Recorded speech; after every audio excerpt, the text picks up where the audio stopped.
Hello and welcome back to ISpeakSpokeSpoken. My name is James, and today I have a lot of hay fever, so I will probably be muting a few times during this live just to sneeze. One sec.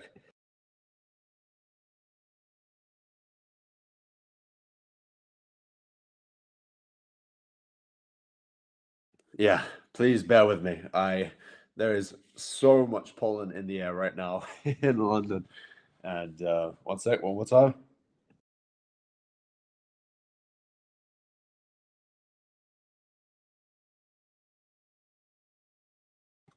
Yeah, I think everyone in London right now has some kind of hay fever problem. So it's not just me. I think it's crazy everywhere. One sec, one more.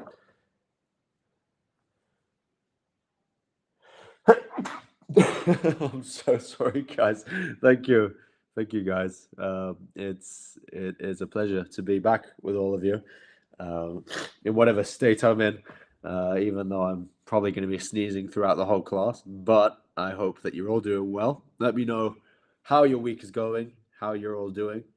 I'm very interested. It's nice and sunny in England, but at the cost that I probably sound like I'm pinching my nose throughout this lesson because of how much hay fever there is. Also, I'm also allergic to my cats, so it's also not the best thing. And I have two cats, so it is probably not great because they make me sneeze as well. So one second, I'm just gonna go blow my nose one more time.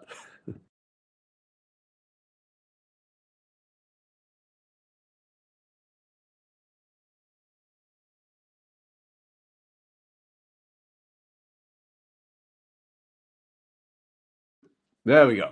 It's a bit embarrassing, but it is what it is. So yeah, how are all of you? How is the weather in your countries? Are you all sneezing as much as I am?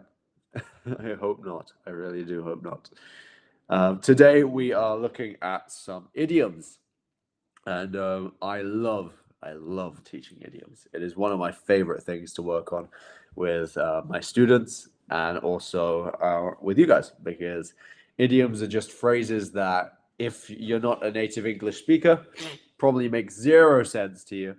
But this is good because it means that you can learn something new.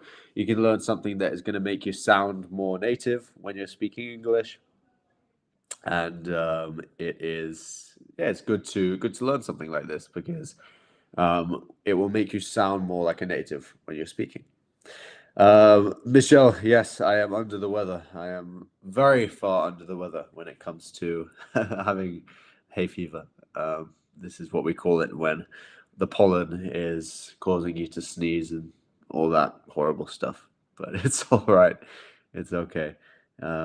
It's just annoying. Like you want to go about your daily life, but you sound like you're pinching your nose, as I said. But yes, it's good to see all of you. It's good to see some people coming back to the class. I know Josane and I believe Michelle has been in our comment sections in our classes before. Welcome, Fran. I'm not sure if I've seen you here before, but welcome. It is good to see you all here, and welcome. And let's get started. Let me just get the presentation for this lesson just quickly. Here we are. So, yes, as I said, we are looking at some essential idioms in English. So, number one, we have to beat around the bush. What does it mean to beat around the bush? So, it means to avoid talking about something that is like the most important part of the sentence. So, oh, thank you, Josane. Thank you very much. So, yeah, maybe you want to say, like, stop beating around the bush and tell me what happened. So, maybe something happened. Maybe someone fell over and hurt their leg, and they're embarrassed about this.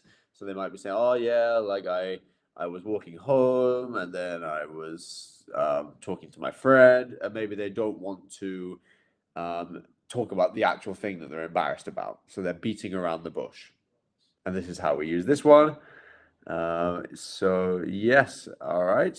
And next up, we have barking up the wrong tree.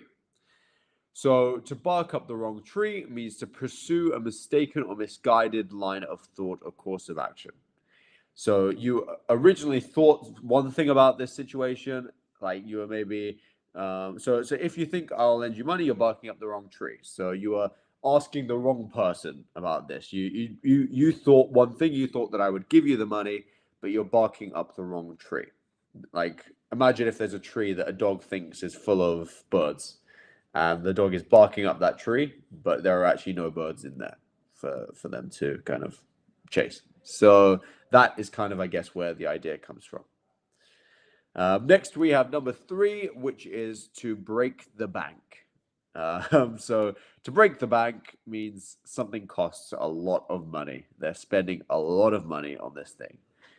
So we have an example here, which is going on vacation need not break the bank. So this means you don't have to spend a lot of money to go on holiday. There you go. Next, we have to cry over spilt milk. So crying over spilt milk is a very commonly used idiom in English. We use this one quite a lot. So usually you're saying, don't cry over spilt milk. So the idea of crying over spilt milk is that if something goes wrong in your life, okay, let's take spilling milk on the floor as an example. Imagine you spilt milk on the floor and you are like, oh no, I spilt milk on the floor, this is so bad, and all of this. You can't unspill the milk. You can't take the milk back up and use it again.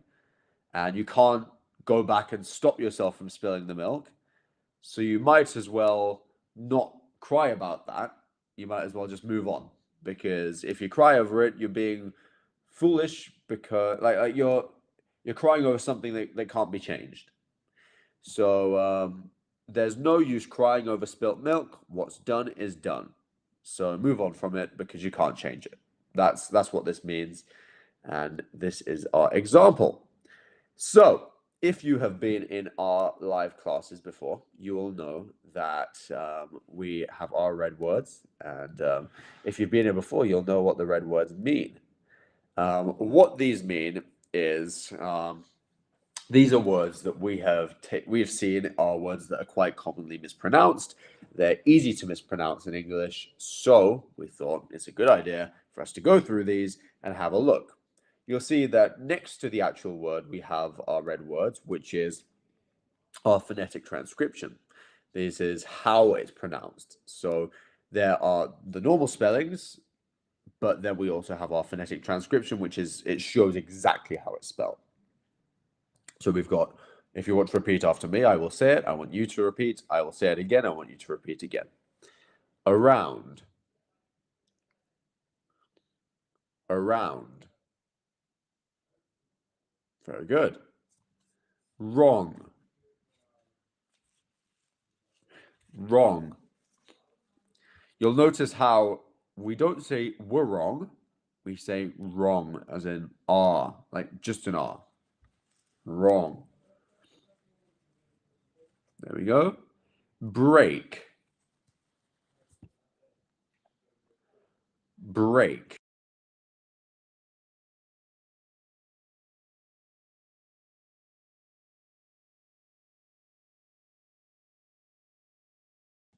Sorry, was blowing my nose again. This will happen a few times in this lesson. I promise. Okay. Over.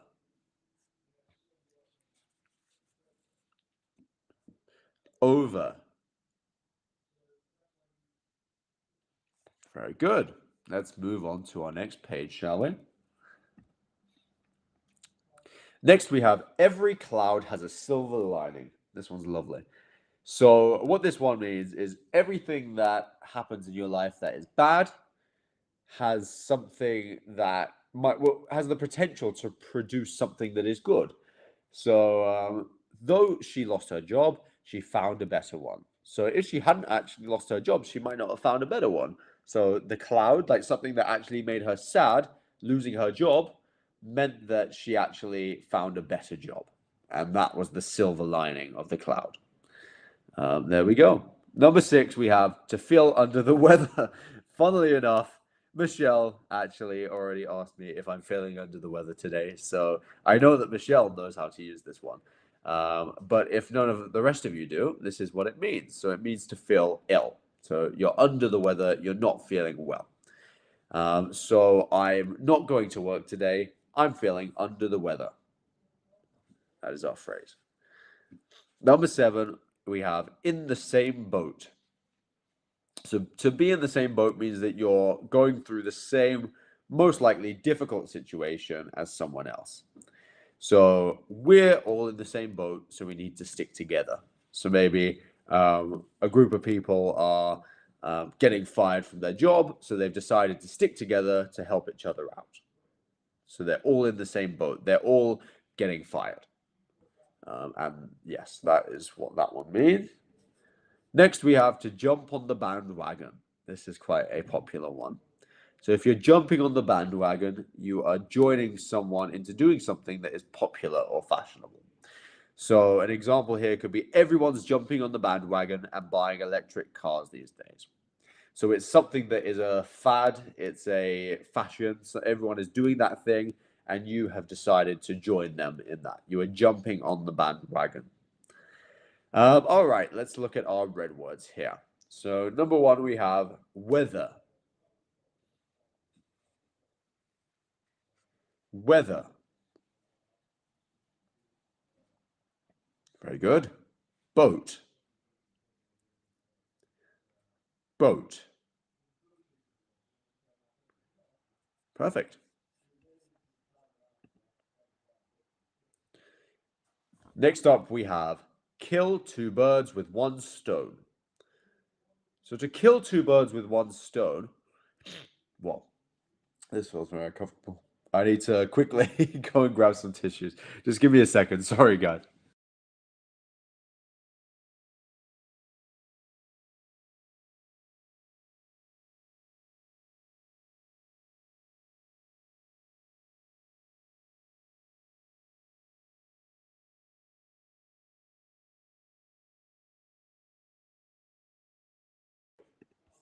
There we are. I'm back. So sorry, guys.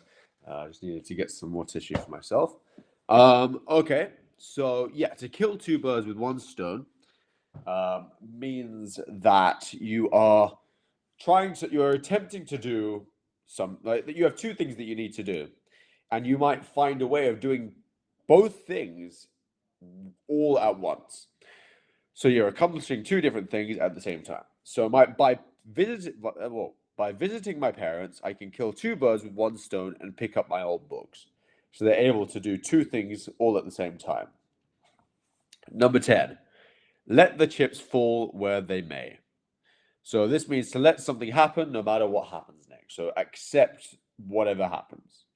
So I will tell him the truth. I will tell him the truth and let the chips fall where they may. So you're just accepting what might come of doing that. Number 11, we have off the hook. So to be free from blame or responsibility. So thanks to his alibi, he was off the hook of the robbery. So he was not to be blamed anymore. He is off the hook.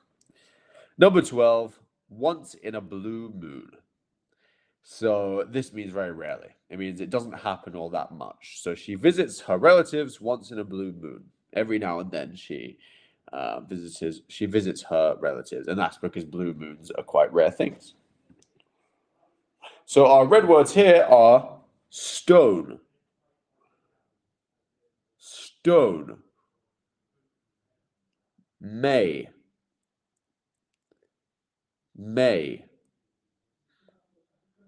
off,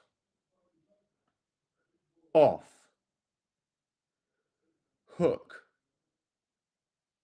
hook, moon, moon. Very good. Okay. Number 13, we have to pull someone's leg. This one's a funny one. So if you're pulling someone's leg, you're teasing someone, you're joking with someone.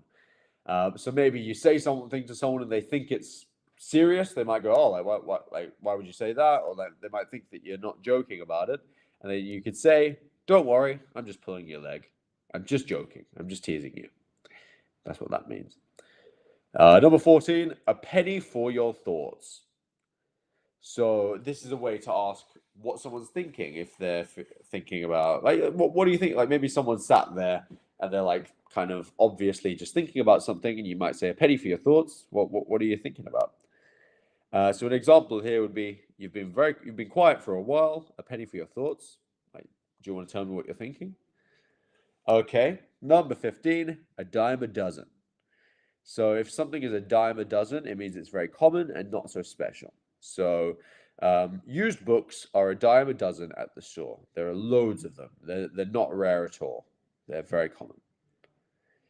Number 16, to bite off more than you can chew. So if someone is biting off more than they can chew, they're taking on too much. They can't handle what they're taking on. So they have taken on too much. What's it? They've taken on too much work, or maybe you're in a job and you've said yes to too many things to your boss, and you can't actually feasibly do that healthily. So you've taken on more than you can chew. You've bitten off more than you can chew. Red words here. I know I'm powering through these guys, but firstly, I mean, there's not much I can kind of keep on doing with them because they're very quick things to explain. But also, as you know, I'm kind of suffering, so I also I'm powering through it. But don't worry, I will go back through them and read them out before we finish. 1 second.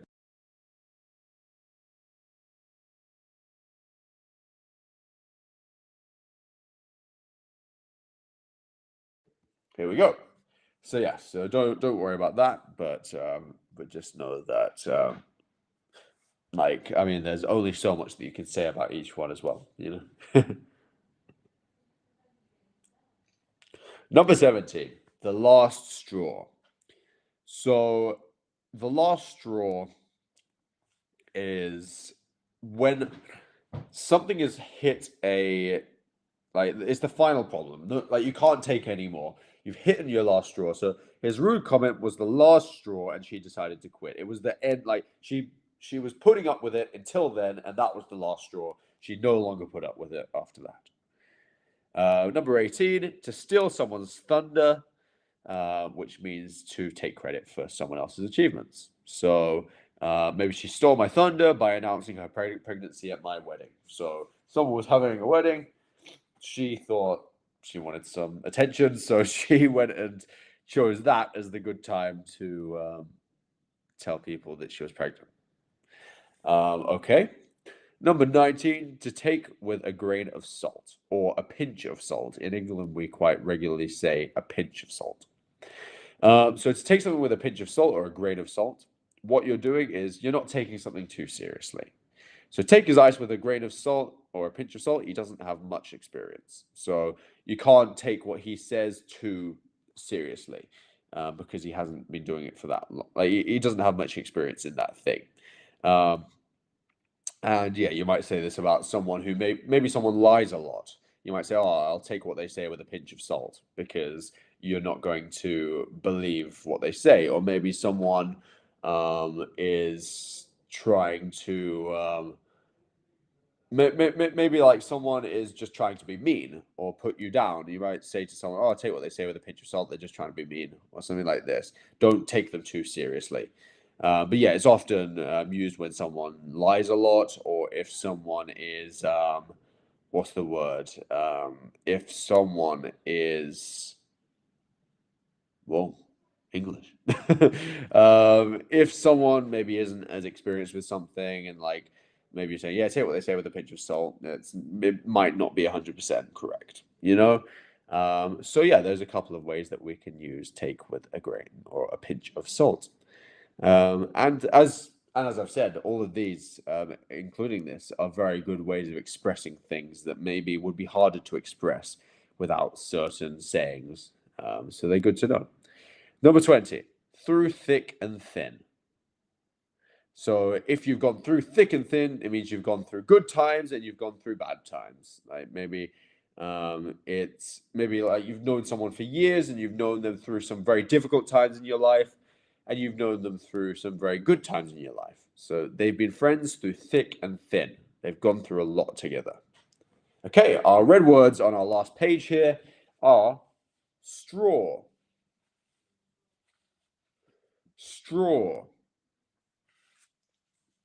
thunder,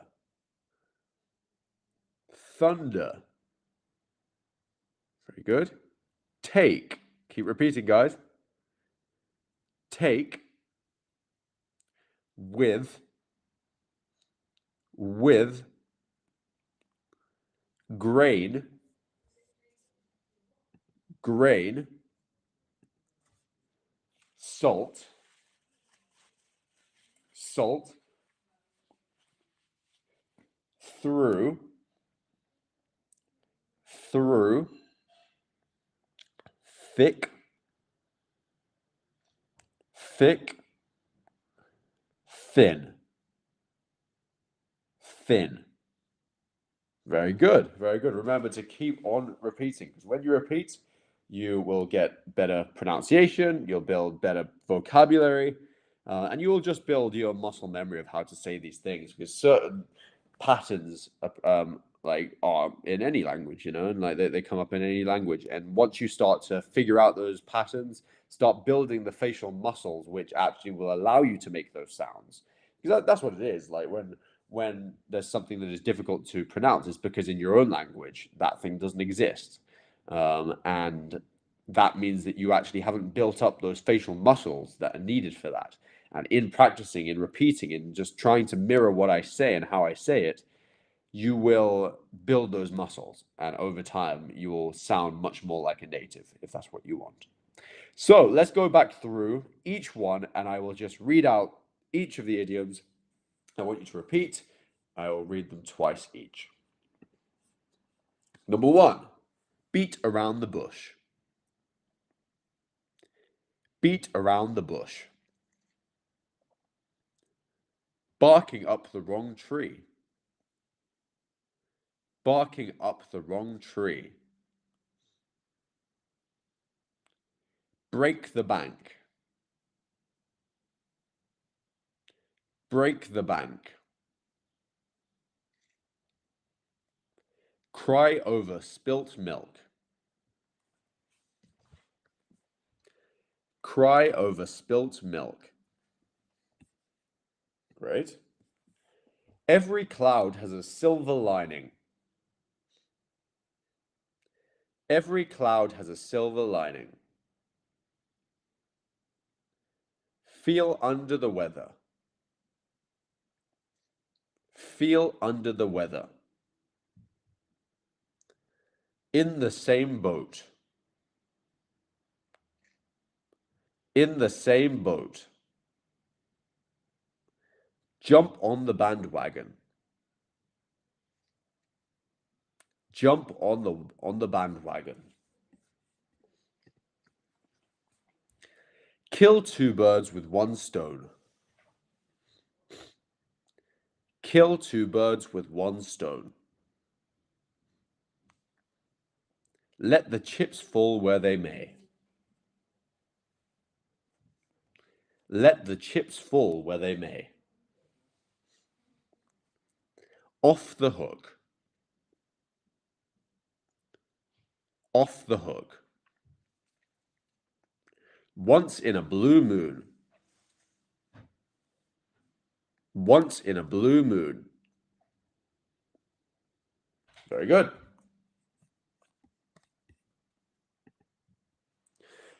Pull someone's leg. Pull someone's leg. A penny for your thoughts. A penny for your thoughts. A dime a dozen. A dime a dozen. Very good. Bite off more than you can chew.